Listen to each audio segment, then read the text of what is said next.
the last time. Why can't you remember? I don't know if you just give me a second. Oh, you're not even trying. Oh, lady, I have no idea. Oh, shit, that's not good. You just hurry up already.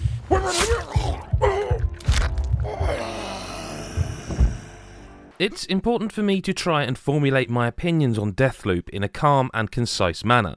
Doing so will allow you to understand my feelings on it in a respectable way without a lack of professionalism.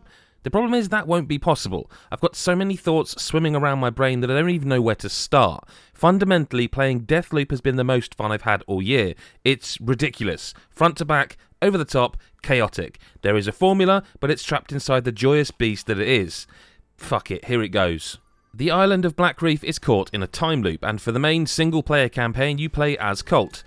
A guy without a recollection of the day before. He's the perfect mirror image of the player, both confused and unaware of what's happening. You're told that 8 Visionaries need killing to break the time loop, but how you do that is up to you. It takes some time to understand how Deathloop works, but the moment it clicks, my god. Don't feel stupid at all if the menus and discoveries don't automatically make sense. They didn't for me. There's a hell of a lot to get your head around, but the rewards for your patience more than make up for it. Hey, Adam from GodIsAGeek.com here. Sorry to interrupt, but if you wouldn't mind just hitting the big old subscribe button and maybe the bell to notify you of every new video we release, we'd be really grateful. Thank you so much and enjoy the video.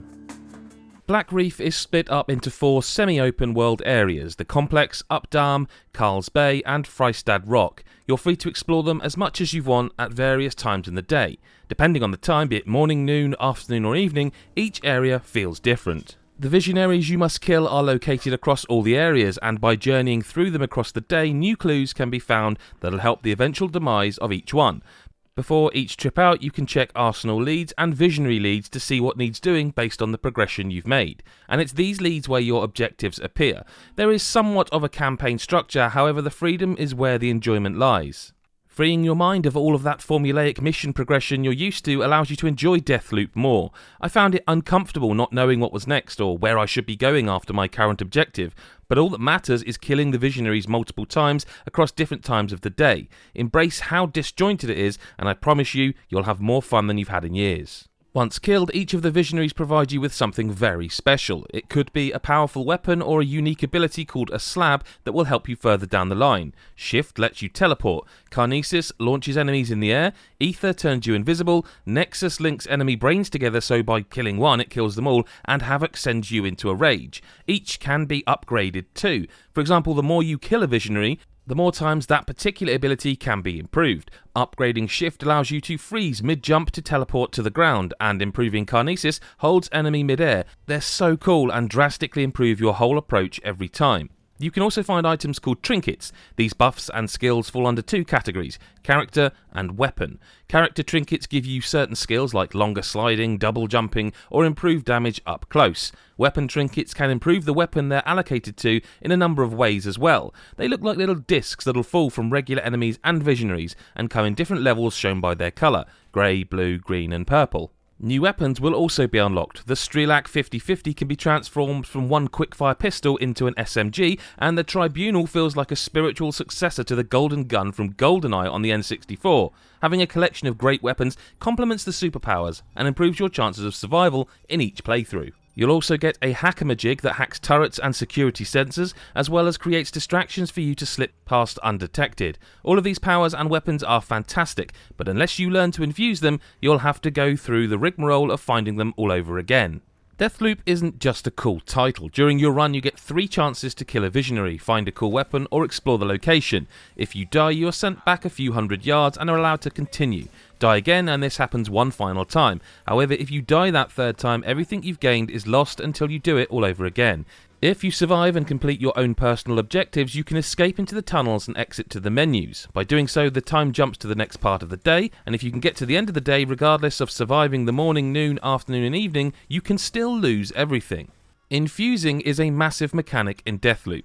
After killing one of the Visionaries called Wenji, you are able to harvest something known as Residium. Certain items located across Blackreef glow a pink and green colour, think like petrol in water. Also, dead Visionaries provide a lot of Residium, as do the corpses of Colt. Once you return to the planning menu, you can use this Residium to infuse slabs, weapons, character and weapon trinkets, and by doing this they'll be available for every loop going forward. This means they won't be lost and you can equip them without the fear of losing them upon death. With all the weapons, trinkets and slabs, Deathloop becomes an awesome game to play, but the foundations are solid to begin with. Shooting, reloading and sliding all feel natural.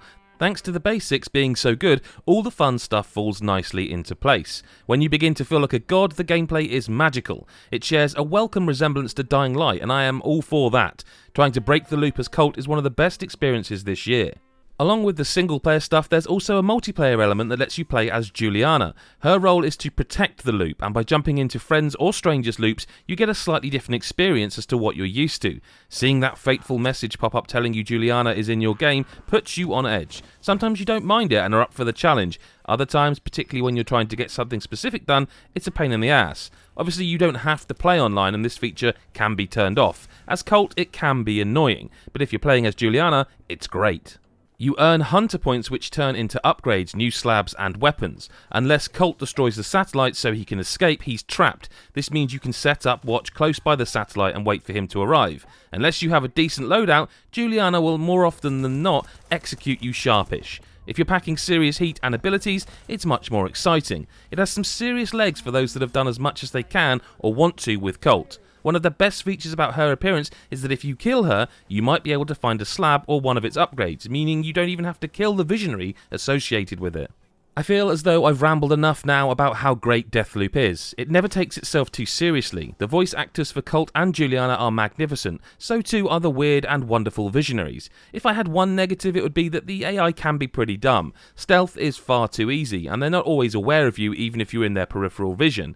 Other than that, Deathloop is easily one of the best games of 2021, and there's a reason Bethesda has been promoting it as much as they have. And that's why we're giving it a 9.5 out of 10.